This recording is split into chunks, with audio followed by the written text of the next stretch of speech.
Moving on to the next subject, let's talk about the Verzuz. So for those of you who are not familiar, on Instagram, every once in a while, there is a competition held by, I think it's officially called like Verzuz TV, and that's VERZUZ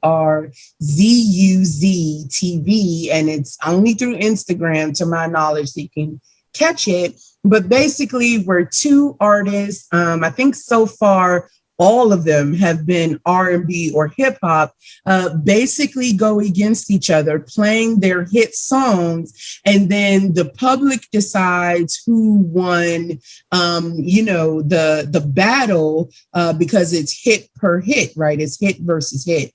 And recently, we just had the iconic battle of the Lox versus Dipset, the diplomatic community, Harlem. Dipset. Let me just say this.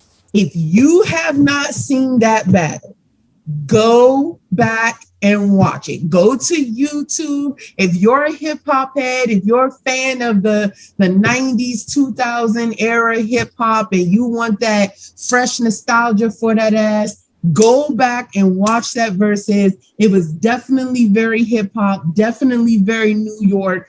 My guy Jadakiss went ham, to say the least. But the official question. He did go ham, but Dipset won still. Ham, sir. He went ham. Whoa, hold on. So, you said Dipset won? You heard him throw that in there, right? We're going to have to address that. Like I told everybody. Yes. Let me get the question out, and then I'm going to give everybody a chance. Won because wow. Okay, let me get the question out, E-Man, and then I'm going to let everybody speak on their piece on that one and other in general. But so the question is Verzuz good for hip hop culture or not?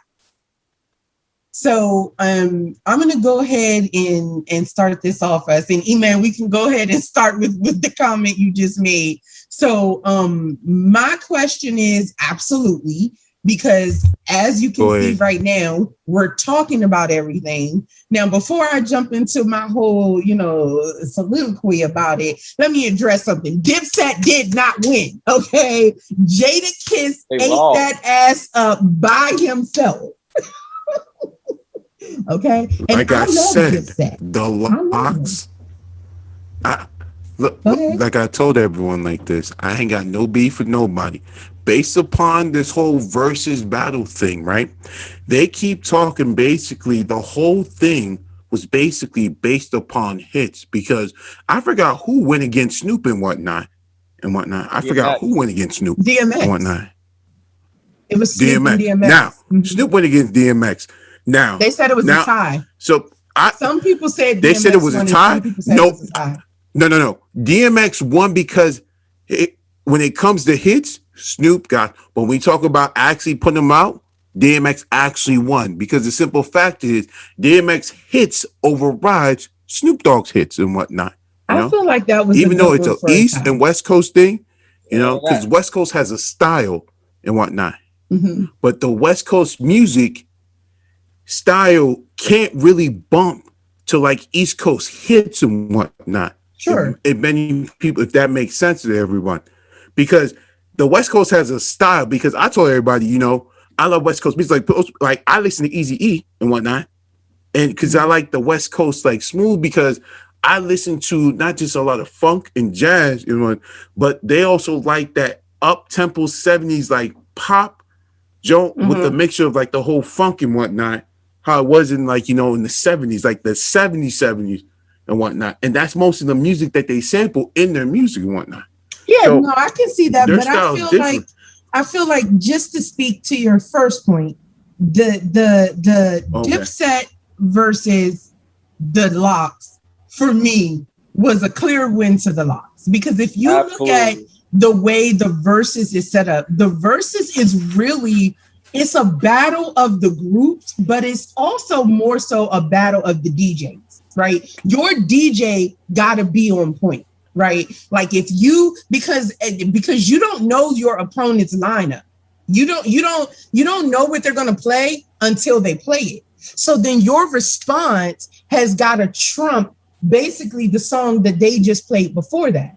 And so what happened in the situation with this last Verzuz? So I'm going to go ahead and throw this out. This is a spoiler alert for anyone who hasn't seen it, or you may want to go ahead and turn this off if you haven't seen it yet. But basically what happened is at the beginning of the Verzuz, and let me tell you how hyped we were to listeners. We were driving back from vacation and I was like, no, we got to put this on while we're driving back so that we can listen. But so what happened in the beginning was they were arguing about who was even going to go first.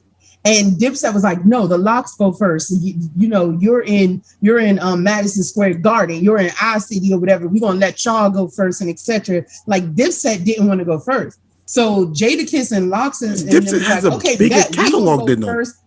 Well, so you know, I don't know about that. And Lox and them was like, we're going to go first. We got this. Listen, they came out the gate talking about strong. Groups, though. And then before you even know it, it kind of faded to like Dipset versus Jadakiss, because I mean, let's keep shit a buck, right? Anyone who's a real hip hop head, of course, it's gonna look like that. Well, but what I'm about to say though is anyone who's a real hip hop head knows that Jadakiss is that dude. Okay, he is lyrical. Of course, we all know genius, that. Yeah, right? Absolutely, he is lyrical genius by himself, but a real hip hop head knows that the Lox in general are lyrical. That's what most people know of the Lox. Of course. They don't really know that Sheek, Louch, and Styles P are also dope as fuck. Oh yeah, they get busy. Just they like get down. So what you had was three lyrical, right? But so my point is like you had three lyrical assassins against some swaggy rappers. The two lyrical ones who were there, like if the two lyrical swaggy rappers that make hits though, they do. But we talking about what ended up happening that night. Like Hell Rel and J.R. Ryder were more lyrical than anyone who was present that night, and those two weren't there. So basically, all you had was swaggy rappers against some lyrical assassins. They had no chance once it became a let's start spitting the lyrics, let's get into this rap shit thing. That's when it ended for Dipset. And let me comment this. I love Dipset. Diplomatic Immunity was one of my favorite albums. I absolutely could listen to it on repeat. I was big into Dipset during their whole reign. I was a Cameron fan even before Dipset came out. Like I loved them, but I also love the Lox, and I'm sorry, but they lost. Like no question. It'd be kind of crazy because I was never a Cameron fan at all. I love his music, but I was never a fan of him, only because I love Jadakiss more. Just putting it out there and whatnot. Plus, my favorite New York rapper is DMX, by the way. So I can't disrespect the X-Men and whatnot. Sure. Just saying. Sure. Okay. No worries. I can completely understand that. But and not that any of us would, because DMX is that dude. I just think that the DMX and Snoop battle definitely was even, in my opinion. I love both of them. I love the music they played. But DMX won. Okay. Getting back to the matter at hand, is Verzuz good for hip hop culture or not? I'm going to go ahead and lead us off on this. I'm going to say it absolutely is, especially the spectacle of two artists that we've always wanted to see on stage together, not only being on stage, right? Just the general stage presence of those two, personalities, whether it's groups or individuals, but also battling each other in some sense. Like for hip hop heads, the idea of battles is dope anyway, right? Like that's why so many of us are into the whole, battle scene back when Cassidy was the king and, the whole URL, all of that stuff, right? Like that's really a major part of hip hop for some of us hip hop heads, right? And I know this is going to sound petty, but I definitely think there's true hip hop heads and then there's like casual hip hop fans. I'm just going to keep that shit a buck. I think there are some people who are like true hip hop heads, which I think every one of us three are. And then I think there are some people who are just casual fans who like, yeah, they listen to some hip hop music, but the only thing they can give you is like shit that play on the radio. And anybody who's a true hip hop head knows there's way more to it than that. But so the genuine so sorry to cut you off now, Angel. I'm gonna let you continue, but I'm taking a shot at most of these casual fans. So see, the thing about what it is that most people who are casually like, you know, into like the like in the hip hop and whatnot, you know, they're more like seasoned people, you know. So they'll be like, yeah, I know this group, but then yeah, you know, I don't, or yeah, I like listening to this, and yeah, I don't. So I feel, you know, casual people should not have an opinion. That's just me though, but I'm gonna let you continue. Oh boy. Okay. No worries. I feel you, sir. You wrote opinion. But so, you know, in general, what these verses do is, you know, for us real hip hop heads, it provides that sense of nostalgia. You're seeing two of, you know, for some of us, our favorite artists coming head to head. And more often than not, these things have ended with just like great mutual respect between the two parties. If you look at Gucci Mane and Jeezy, they had a beef for the longest time. And even right now, they are not the best of friends. But after the verses, they actually kind of, for lack of a better term, I'm going to use this New York term right here, deaded some of their beef, right? So it was like the verses is definitely substantial to hip hop culture at this time, because not only are we getting exciting, you know, performances every time these parties come together, but it's actually also affecting the artist. For most of you who don't know, Jadakiss's streams increased by 200% after the verses. Oh yeah, I heard that is crazy. Yeah, because I'm gonna tell everyone like this. I'm gonna tell everyone like this. I'm sorry to cut you off now, Angel. The thing when it comes to Jadakiss, right? I feel there's a lot of casual fans that talk bad about Jadakiss and whatnot. A lot of casual fans and whatnot. So they don't know any better. Right. I was actually giving they don't know better. Exactly. That's exactly what I was just getting ready to say. It's because they don't know any better. And back in the day, they were just like casual fans who basically just, they would hear Jadakiss on a feature and they would think that was all there was to him. Like Jadakiss even came out in his song Why and said, why I be saying the hottest shit but be selling the least. And it's because he wasn't like a commercial rapper to most people. And, right. And that's the one thing I was going to get at, because I'm going to tell everybody like this. Why was back when Why he actually hit, because that was actually, I think, his most played song on the radio next to We Gonna Make It, though, because even though that song was damn good and whatnot, the reason he came up with Why, because, you know, when you're not a commercial rapper, you know, and this is why you have a lot of casual fans, they don't really, you know, appreciate good music, you know. Right. And agreed. I told everyone, you know, and that's why a lot of people is like, yo, why do you like Redman so much? I was like, have you actually listened to that man's music before you even say? Well, I'm like, all right, because like many, and it's crazy because the many people that I like is because I listen to somebody else. Like, yeah, they don't. Yeah, that's the reason why. Because the one thing that got me really listening to Redman was actually Method Man, by the way, and whatnot, because I thought Method Man was dope, but I feel like Redman's better though. But that's just my opinion. But everyone has their opinion. But that's just me and whatnot. That's just me. So, but yeah, but it goes the same thing with Jadakiss and whatnot. So, but it goes the same thing back with Jadakiss and whatnot, because there were more NY rappers still getting radio play, but yet he was still out too and whatnot, you know. But but people didn't listen. The point that I was making, and I agree with you, is that people didn't listen to Jada outside of features because they aren't actual hip hop heads. Like anyone who listened to any mixtape at all that Jada was ever a part of could not be unaware of his skill set. If you were a true hip hop fan and truly listened to not only the album, but actual mixtapes that Jada released, there's no way that you could have any doubt or not be in the know about the fact that that man is a lyrical genius. Not only was he killing it on features that he was on, but he would get on mixtape.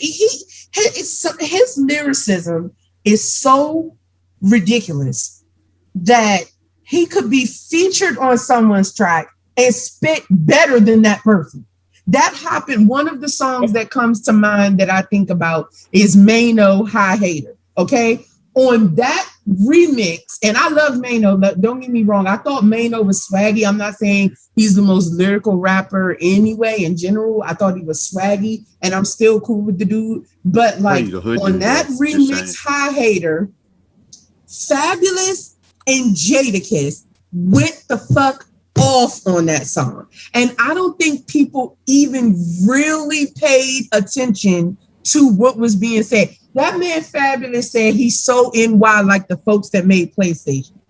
Son, I'm just saying that. That's really dope. So NY like the folks that made PlayStation. And Jadakiss, he not only was he flowing, he was flowing so quickly that if you weren't really paying attention, and I listened to the words, I focus on the words because I am a fan of lyricism in hip hop. If you didn't actually listen to the word, you would have to go back and rewind it to catch what he said. That man was shitting on that track. And that's why I say any true fan of hip hop already knew that Jadakiss was that dude. But getting back to the subject at hand, the verses specifically, I'm going to wrap up my point so we can move on to you fellas, is yes, verses is definitely good for hip hop culture, definitely significant. If nothing else, it brings back that feeling of nostalgia and excitement. I'm going to throw out a little message to all my rappers out there today. Please, please, please understand that for us, true hip hop heads, true fans of what hip hop meant when it originated, the mumble rap doesn't cut it for us. You're killing us out here. Take a note from this recent verses and understand the importance of appreciating your craft, of having respect for your craft. It is not enough to have a dope beat. You gotta come with some lyrics someone actually gives a fuck about, because at the end of the day, there are not too many rappers that have respect for their craft anymore. People are just out here taking dope beats and saying whatever on it. There's literally a song where it's just like Gucci gang, Gucci gang, Gucci gang. What the fuck is that? Listen, stop it. Stop it right away. I can't take it. It drives me crazy. Okay. What's the new Soulja Boy song? What's the new Soulja Boy song? I don't know. I saw it like for the first 10 seconds, and then I was like, there's no way I'm gonna finish watching this shit. And I can't even tell you what the name of the song is, because Soulja Boy is y'all know Soulja Boy is the first rapper to have two eyes. No, I got it. Soulja Boy is the first rapper to have two ears. Soulja Boy is the first rapper to be black. He is so ridiculous. He says I'm the first rapper to do that. I don't give a fuck. You're the first rapper to suck on a thong and sell well.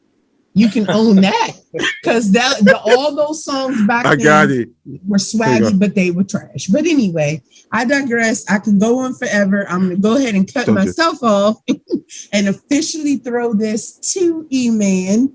What say you? Official question: is versus good for hip hop culture or not?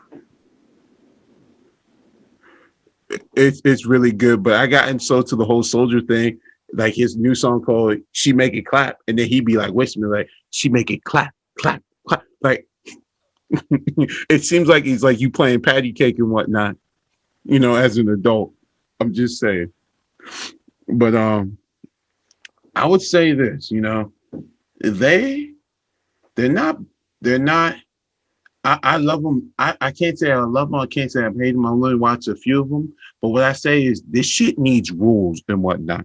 You know, like we need actual rules. That I agree like, with. I need y'all to. I need y'all to go get a referee and whatnot. Go get get Cool Herb. That's what y'all need to go. Go get Cool Herb. You know, you guys all have a meeting and whatnot, and let him write down all the rules to a versus battle. Like I want rules to this things and whatnot. I don't want no free for all and everybody saying this, that, and the third and whatnot. Because the one that pissed me off, I think someone said that Bobby Brown beat Keep Sweat and whatnot. Then those two went at it, right? And whatnot. Supposedly. Was it those two? No. It was Keep Sweat and Babyface, right? Am I lost? Wait, say it again. So I thought, was it Keith Sweat and Babyface? Those are the two that went at it, right? No, it was Keith Sweat and Bobby Brown. That's what I thought. So I was right the first time. So yeah, so Keith Sweat and Bobby Brown went at each other. And now here comes the thing. I tell people I love R&B, and I love Bobby Brown, but there was no way you about to beat Keith Sweat in there. Because I could tell everybody, ain't nobody gonna beat a man that tall with good wave, and he's singing a song called Nobody and whatnot. Because he had brothers singing that damn song and whatnot. So, you know, and even though, like, I wouldn't say Keith has, like, a small catalog, but, like, you know, the R&B ones were, like, you know, it was really good and whatnot, you know. The one I didn't get was Babyface. He was going against Teddy Riley, correct, and whatnot. I think that was that one. Yeah, I think that was so it was that one. See, that one made sense. Teddy Riley, but yeah, that one made sense. But I knew that joint was going to be a fiasco and whatnot, a huge fiasco. You see, so we're not just comparing that one apples to oranges, but you know, when you got music, so I'm gonna say outdated, but more music where you know those fellas are now, you know, they're getting up in the age, and a lot of us know them because you know some of us, you know, were kids, but other people don't know who they were because when their music came out, you know, they were just born and whatnot, so they don't know too much of Babyface, you know, or Teddy Riley and whatnot, you know. So, you know, it depends on who's doing them and who they're going against. That's one thing, you know. Another thing is, you know, when you look at, you know, the Lox and, you know, Dipset and whatnot, you know, to me, and people can get mad about this, you know, I felt Dipset was an actual group and whatnot, you know, an actual group, you know, they were an actual group, you know, even though they did stuff individually, they had individual albums, they were an actual group. The Lox are actually individual lyricists who are basically, you know, they're considered as a group, but they're more independent artists who make good music as a group and whatnot, you know? And I feel like that is the remedy to make good music, but towards this Dipset, they're the group that makes hits and whatnot, you know? It goes back, you know, just like how, you know, we have our 3LWs, you know, our SWVs, you know, our En Vogues, you know, what other good groups are out there that I'm thinking about? TLC, you know. So depending on, you know, what the remedy was, you know, it was, you know, it all depending on what they are and what they ain't. And what I mean by that is, you know, what type of music they playing out and how it resonates with other people and whatnot, you know? And the thing about with New York, they had not just a lot of rappers, but they had a whole lot going on. And I think that's the beautiful thing about New York and whatnot. But I can say this, a lot of people still mad. I feel like Dipset won because they're a group, because I feel like the verses don't have no rules, and everything that I was watching in the beginning, they based it on towards, you know, the hits versus, you know, not so more towards the lyrics. Because when I started telling everyone this, that, and the third, everyone got mad at me. Mom was like, how are they weighing this shit out? Because like you got different people off different scales. Like an example, like Snoop is a really good freestyle and whatnot, but Snoop makes good hits and whatnot, but he's not the best hip hop artist out, in the West Coast and whatnot, So that's just me, and that's my opinion and whatnot. But people get mad about that. But I've listened to Snoop since Snoop's been out, because when Snoop came out, I was a kid. So, I've listened to when he first started to where he's at right now. So my opinion might not matter to you, but I've actually listened to Snoop. Like most of you guys probably hadn't listened to Snoop until, he did like the whole blue carpet like treatment and whatnot, like up in the mid 2000s. So yeah, but it's good. It's good in one sense, but it's not good in other sense because, many people might not know, an artist like, they're like not just their craft, but like, have you listened to their music when they first came out versus is what you're listening to now, that basically varies and whatnot, and I think that's the thing. So it's good in a sense because, we're getting back good music, but it's bad in the sense, who are we calling the winners, at the end of the day? What are the rules behind this? Like, what are we doing to make sure, like, not because we're chalking up points and whatnot, but we want to make sure, everyone gets in the ring fairly, and it's a fair fight. So we know what we're debating most is on. Are we debating on, the hit versus that hit, or are we comparing it basically to the lyrics versus the hits, or their lyrics against their lyrics or whatnot, that's all I'm saying. So yeah. All right. Okay, thank you, sir. I appreciate you for sharing your thoughts on that. Mr. PAT, I'm gonna go ahead and throw it to you to wrap us up on the subject, sir. Is Verzuz good for hip hop culture or not? What say you? So before I answer that question, the Lox absolutely crushed Dipset. Yes, they did. Absolutely. Jadakiss destroyed Dipset. That is a Jadakiss destroyed Dipset. Whether we want to say Jadakiss, we got that. I mean, I gotta say the Lox because Styles P and you could say Jadakiss. Let's say Jadakiss definitely did his thing. I mean, of course he stole the show, but come on, the Lox won. I mean, period. Period. Let's not act like Styles and Sheek are not lyrical. Like, they lyrical as hell too. Yes. What are you talking about? See, what I've been wanting was Jadakiss and Styles P to actually do like a whole, not just an album together, but like I wanted them to be like a whole group and like just those two and whatnot. I feel like they would take down any duo out there and whatnot. That would have been like that's like Batman and Robin right there. In my eyes, they have their songs together where it's just them two. They play off of each other. Oh yeah, they play off like each other real some well. of the songs they did together. If you listen to them, they're playing off of each other, which I really enjoyed so much. Yeah. I'd be like, yeah, but you notice the Lox chemistry in general was better than Dipset's, right? Oh yeah, what you got with Dipset was like a bunch of just swaggy, different personalities. Whereas the Lox, they are actual homies that vibe and gel together. Yeah, their chemistry was just off the charts. And I think that really contributed to their win. Yeah, their chemistry is undeniable. It's just undeniable. So I don't know, because Jim Jones, because when Dipset started, like Juelz Santana was like 21. And I think Jimmy was like, shit. I think Juelz was 18, I think. He's like 17. Yeah, he was a young kid. He was young. He was young. Yeah, he was a young teenager. Around our age. I just know he was extremely young. He's around our age. Yeah, I think he's around our age. Yeah. Mm-hmm.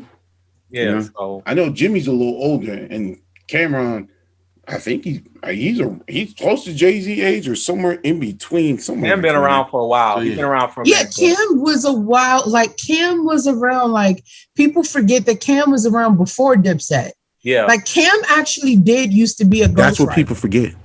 A lot of people don't know that, but Cam, back in the day, like when he first started, actually was a ghostwriter, which tells you that, like, it gives you a brief idea of the league between like East Coast rappers and some other rappers, because generally, I don't know if this is just my perception, but I feel like, especially more so with the East Coast, like being a bum at lyricism is not like really cool, right? Like that was more of something that's true that came from the South and other places. Like on the East Coast back then, if you sucked at being lyrical or if you ain't really have bars, like somebody was gonna call you out about it. Oh yeah, absolutely. So, that's true. And I think that's on going right now.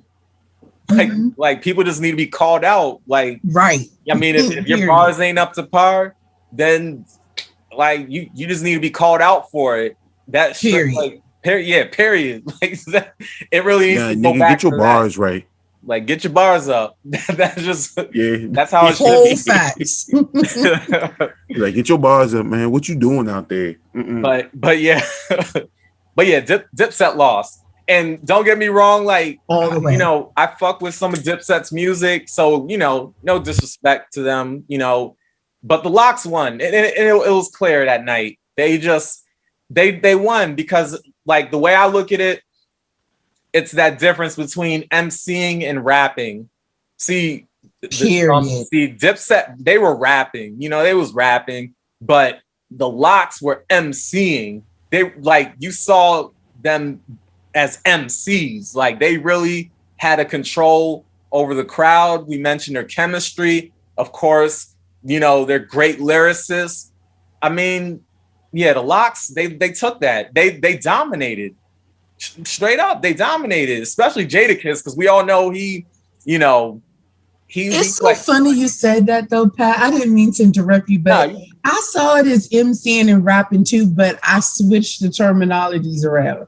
I felt like it was like the Lox who was doing the rapping, because I consider rapping like you actually taking the time to put towards your craft and being lyrical, whereas someone who's just MCing could just be on the stage trying to get the crowd hype, but they're not actually spitting any bars. It's just so funny because I agree with you, but I kind of like reverse the terminology. No. What you're saying is true, because like MCing originally was, you know, what you just said, where it was just, you know, people like whoever's up there, they just want to get the crowd going, really, you know, because MC is master of ceremonies, so they're just really, they're controlling the crowd, and they didn't necessarily have to be lyrical.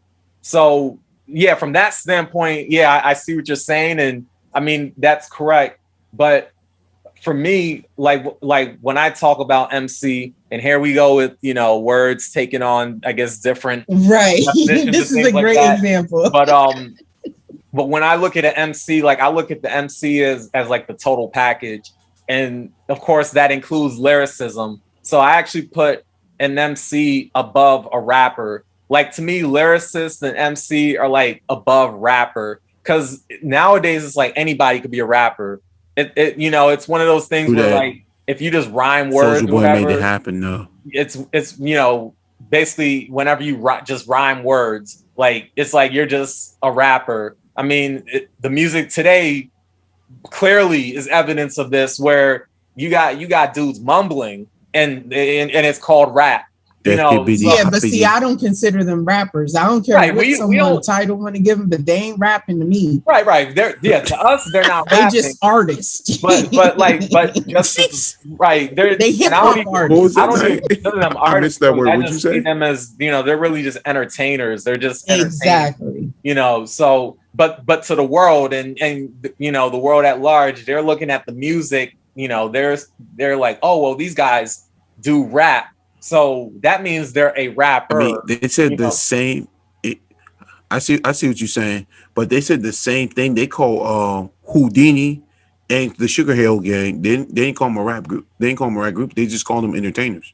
You know, right? And like, people were looking at them like that back then, because you had dudes who were about their lyrics back then, and yeah, like Sugar Hill Gang and Houdini or whoever. Grandmaster Flash and the Fantastic Five. The message was lyrical as fuck. Right. And those guys, they were looking at like I said, the Sugar Hill Gang and Houdini or whoever else. They were like, oh, nah, these guys are too commercial. Like, they're pop. We got lyrics over here. Like, you know, so there was always that kind of, I guess, tension or that you know, that split where you know, there's people who, you know, they're rapping, they're entertaining, and which that's fine, that has its place in rap music. But then you have the other side of it where there are those who are really focused on their craft. Like, you could tell, like, you can listen to their music and you could hear what they're saying, and you really can get the substance out of it, you know, out of their lyrics, they're really just their music in general. So there was always that difference. But yeah, like I was saying, so I always put MC above rapper just because I feel like MC is like the total package. Like, they just crush in all areas. So the Lox, to me, had that. You know, they were controlling the crowd, and they were the lyricists that night. You know, so Lox won. I'm gonna just put it like that. So I'm gonna tell you like this: how many casual fans? No. So how many casual fans were out there though? I'm sure there was a lot of them. I feel like there was probably a lot of casual fans and whatnot. Like, I'm sure it's definitely a mix of casual fans, the real hip hop heads. I mean, it's you know, the casual fans they're just, you know, they're there, you know, so that's just what it is. But to answer the question, yeah, to answer the question directly, is Verzuz good for hip hop culture or not? So I say yes and no. I say yes because it allows most of our favorite artists and legends from decades ago to battle each other. You know, they could battle each other in the spirit of friendly competition, and at the same time give the fans what they want, which is good music. And I think that's a great thing right there. I think that's one of the best aspects of Verzuz. So I think it's good for hip hop in that sense. Now, here's the no part. I don't want to say no, it's not good for hip hop. I don't want to just blatantly say it like that. But I'm going to just start off by saying that Verzuz was sold to Triller Network. Now, Triller Network. Shit, when did this happen? Oh, yeah, y'all didn't hear about that? No, I didn't know. Yeah, see, here it comes. See, there it goes. I knew there was some backstory. Yeah. Every time we get something good. Right, and that's what I'm getting at. And I'm going to post the link in the description. But, all right, go ahead, finish up, PAT. I'm sorry. We're going to let you finish. So Verzuz was sold to Triller Network, and Triller Network is a white-owned company. Now, someone could be like, okay, Pat, and there's always gonna be that and though. Yeah, and it's always gonna be that and. Yeah, and they're gonna be like, and so what? What are you trying to say? But and I would say, and it's not necessarily pushing the culture forward when a business built on Black music has to be owned by a white company. Yet again, that would be my response. And I say this because if the culture is supposedly pro-Black and about Black empowerment and entrepreneurship, wouldn't that include ownership? That's just the question I have. Like, wouldn't that include ownership? When are we gonna really own our shit? You know what I'm saying? Like, when are we gonna really have solid ownership of something? Well, the results of it, the 200% streams going up, if Jadakiss owns, you know, his streaming rights, that definitely was beneficial. I do overall get what you're saying. In general, now we don't even own Verzuz when, you know, that's something we should have kept just like, we should have kept BET. I generally exactly, and that's where I generally get your point. So right, so sorry to cut you off, PAT, but since you now threw that out there, now here comes my thing. Now we know, well, Trilogy's, is a white-owned company. Are these verses set up to kick more streams up more? Just because a lot of people, and because this is what I've shared this with a few people, but when it comes to music, we got ways that music moves so fast where it can be put out, anywhere, like streams, it's no longer the vinyls going in the stores. There's no longer the tapes, and there's no longer the CDs and whatnot that you have to go to the store. Damn, you can just get it that quick off your own computer. Like, that's how fast music keep coming. Right. And, many people forget about, music that happened 10, 12 years ago and whatnot, because they enjoy music so instantly that they're waiting for, I'm waiting for that new album. Boom. iTunes. I'm going to just go get it right now, that quick, instantly, versus as the FYE, the gates closed down, waiting in a long line when you get in the store, probably hear the previews before you play it, and then you actually want to buy, the CD or the tape and whatnot. Oh man, that was decades ago. And the vinyl. Yeah, and that's decades. Like, there's no longer the appreciation, about buying the music anymore. It's just like, I can just, it's so readily available now. That's why.